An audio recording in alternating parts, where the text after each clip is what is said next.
Hello everyone, welcome back to our channel. So today in this video we're going to discuss on can we make multiple accounts on Temu. So let's get into the video.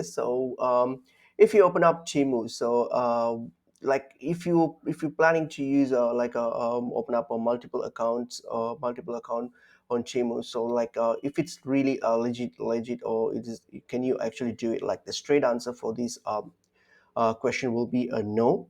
This is because this is against our Temu's rules and regulations. So if you check out our Temu's terms and conditions here, so under rules and regulations, it's mentioned here that you shouldn't be creating multiple accounts. Okay, so it's since it's against their rules and regulations, so we shouldn't be doing it. So either way, but somehow if you planning to have a second account or another backup account, that's fine, as long as if you're using another email address that's not already associated, another email address and a phone number that's not associated with your existing account. So make sure that it's different, it's not the same. So in that way you can create a backup or second account, but we don't but Timu doesn't encourage having multiple accounts. So that's pretty much it is. So hope this information is helpful to you all. I'll see you all in another video. Thank you.